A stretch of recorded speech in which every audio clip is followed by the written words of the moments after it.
Hello, and welcome to the second video of a multi-part series as we explore church history century by century. In my last video, we began with the first century, and today we'll focus on the second century.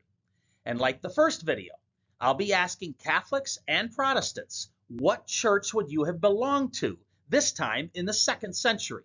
Would you have been considered a Christian or heretic in the second century?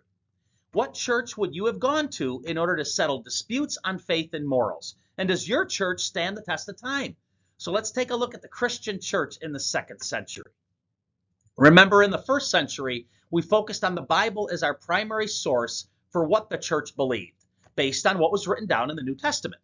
Well, by the second century, we have writings from the early church fathers detailing what they believed, in essence, how they were interpreting what the apostles passed on to them. Their beliefs may come as a surprise to you Catholics, and especially Protestants, who claim that the Catholic Church invented many of the beliefs you're going to see were already believed in the second century. Now, early church fathers like St. Clement, St. Ignatius of Antioch, St. Justin Martyr, and St. Irenaeus had much to say in defense of the church's teachings. These early church fathers wrote about their beliefs in the Trinity and Jesus' hypostatic union. These early church fathers, along with St. Theophilus and St. Hegesippus and others, also wrote about their beliefs regarding many beliefs that Protestants call inventions.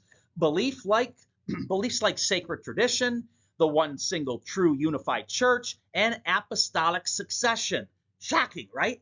And the primacy of Peter, church authority and infallibility, and Mary as the mother of God and the new Eve, all in the second century. But I thought we were told that these were modern-day inventions by the big bad Catholic Church. Outright lies by those who hate the church, or falsehood told based on just sheer ignorance. Many Protestants also claim that the modern-day Catholic Church invented the seven sacraments. Well, the Didache, St. Clement, Hermas, and others have something to say about that.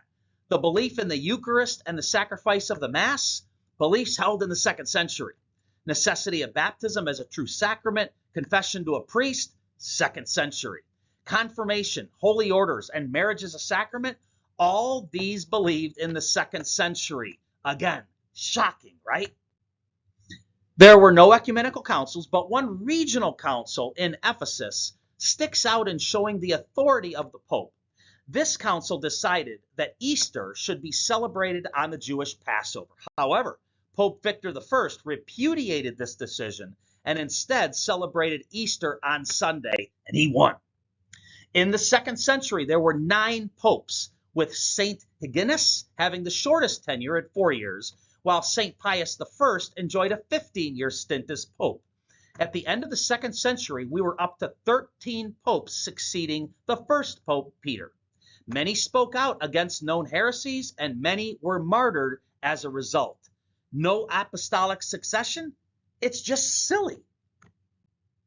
Some of the more noteworthy people who were excommunicated in the second century included those that spread dangerous heresies like Marcion and Montanus. All were excommunicated by either bishops or the Pope. Authority displayed and wielded for the protection and good of the Christian community. As for heresies, there were 3 major ones: Valentianism, Marcionism, and Montanism. We'll find that in each century, the church had to defend against those defying the church and teaching false doctrine, and the second century was no exception. So in the second century, what church would you have belonged to? Is it this church with the 9 popes who exhibited authority to make binding decisions and excommunicate? Is it this church that believed in the sacraments? How about the one who believed in sacred tradition, a one true church, apostolic succession, and the primacy of Peter? If this is not your church, then where was your church that you would have belonged to that settled disputes on faith and morals and upheld your truth? Christians are not cowards. Someone would have vocally opposed this fraudulent group teaching these lies in the second century. Where are they? Where was the opposition? And maybe if you can't find evidence of that voice of opposition that you would have agreed with, then maybe it's because your man-made belief system and heresies had not been invented yet. Would you have been considered a Christian or a heretic by this single Christian church in the 2nd century? Catholics, just as in the 1st century, you can also be assured in the 2nd century that you would have belonged to this church. And you're going to find I'm going to end future videos in this series in a similar way. The truth never changes. And Catholics, you can be confident that the Catholic Church is on the side of truth because it's Jesus' church. As for those who would have been heretics then, well, if a heretic then is a heretic now. We'll take a look at the 3rd century in my next video. And may God bless you on your faith journey.